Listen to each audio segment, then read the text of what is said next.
Mummy બોલો બેટા. શું વઘાર્યું અને સોય શાક કહેવાય પેલું ગીલોડી બટાકા. ના એ નહીં પેલું આપણે બીજો બધો કોઈ ને તો ગીલોડી નહીં બોલવાનું શું બોલવાનું મને યાદ નહીં ટીંડોળા ટીંડોળા. હા ટીંડોળા બટાકાનું. ટીંડોળા બટાકા. અને પહેલાં આટલું મોટું મૂક્યું એટલું મોટું મૂકી દીધું તપેલું. આપણે નાખીએ એમાં ટોક્કર. ટોક્કરે કે નાખીએ મોટું તપેલું જ કહેવાય બેટા. શું કર્યું તેનો ને મમરા વઘારી છું. એક બાજુ મને વઘારીને એક બાજુ શાક શાક. હા એટલે દાળ ભાત શાક રોટલી હે ને એટલે તા પપ્પા રોજ મમરા વઘારેલા જો હોય ને હાથે પેલું ચવાણું નહીં હોય આટકી લઈને બેસતા દાળ ભાત હાથે ખાવા તે પતિ જી તો ભાવ બનાવી એટલે મેં કીધું બનાવી દેવા દે નહીં તો પાછા દાળ ભાત હોય નહીં તો મારે નથી દેવા પડે. ફરજ છે એના વગર દાળ ભાત નહીં ખાતા પાછા. એટલે ચવાણું લાવેલું જ છે તો મારે આ વખત પૌવા તળવાની મગજમારી નથી એટલે મેં કીધું વાર નહીં લાગે નવ બનાવી દઉં. એ છે તૈયાર જ છે રાખવા હા આમ તો આપણે પૌવા તળી મમરા બે નખે અને સેવ ને એવું નથી હા.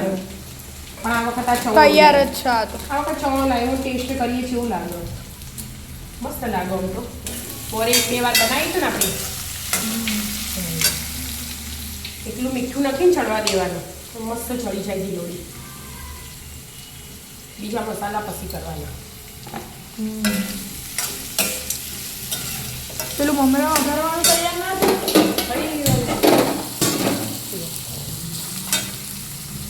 લીમડો લઈ લીધો હો જો બધો મખવારી કાઢી હતી કોઈએ ખાધી નહીં. અરે પુટી હવે ફૂટવા માંડી ગયો. મીઠું લઈ લીધું હો ખાલી મમરાનું જ લેવાનું ચવણામ તો કમ્પ્લીટ હો હા અને હળદર મરચું ઉપરથી લેવાનું. ચવણું એટલે દળેલી ખડે નહીં નાખવાની. ના બધું એમાં આવી બધું જાય એમાં આવી જાય. પુટી મને પુટી એટલે જીરું નાખી દઈએ. અને હિંગ નાખી દો હિંગ ના નાખીએ તો એ ચાલે આમાં તો. લીમડો નાખી દીધું અને મીઠું હળદર. અને મમરા આવી ગયા જ છે હું મમરા હાલે ઘરમાં બેસી કરવા દેવાના. પીળા પીળા થઈ જશે મમરા તાજા તાજા હોય એટલે કેટલા મસ્ત લાગે ને. હા અને અઠવાડિયું થાય ને તમે ખોના ને અઠવાડિયું પડ્યા રહો ને પછી નહીં ભાવતા એટલે જ જોઉં તમે તો અડધી થેલી લીધી અરે તે પછી વઘારી અડધી થેલી પછી એમનામ ખાઈ જવાના કોરા હોય ને તમે આખું ચવાણું નાખી દેવાનું હા આખું છોડવાનું આ તો જ છે. હાલ નાખી દેવાનું ચવાણું હા મસાલો પીએ ને મમરા હા એટલા થોડા ગરમ એક હોય તો પેલો મસાલો એના ભેગું ભરે બરાબર પછી ઠંડા હોય એટલે વાર લાગે.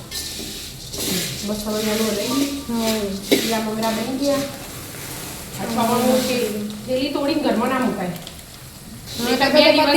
બે દિવસમાં વિદ્યાબેન ગાયબ કરી વિદ્યાબેન ના બધા બીજા બધા ભાઈઓ ને બહેનો હું ઘરમાં કરાય એના બેન શ્યામભાઈ એમ નહીં ચવાણું તો બધાને ભાવતું જ હોય એટલે તોડીને ના મેલાય. જો સૌથી વધારે એના અંદર આવે ને પાપડી પાપડી ગોઠિયા લાઈક મને આલકો તીખા જો તું આવી ગઈ અને પાપડી વાળું વિદ્યા નામ દે પાપડી વાળું નહીં બેટા આવીને થેન્ક યુ અને મારે વિદ્યા નામ દે પાછી સારું સારું તો વિદ્યાન તો નહીં જો બોલ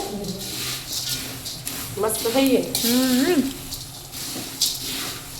મસ્ત થઈ ગયા અરે મમરા મસ્ત લાગ્યું. હા તમે પૌવા વાળા એકલા મમરા કોની ના કરતા અરે મમરા હારા લાગે તમને ખાવા ગમું અમુક ચટપટું તો ચવાણું હોય ને તોય મસ્ત લાગે હા એટલે ચટપટું હોય ને ચવાણું એટલે જ એનો મસ્ત સ્વાદ મસ્ત આવે.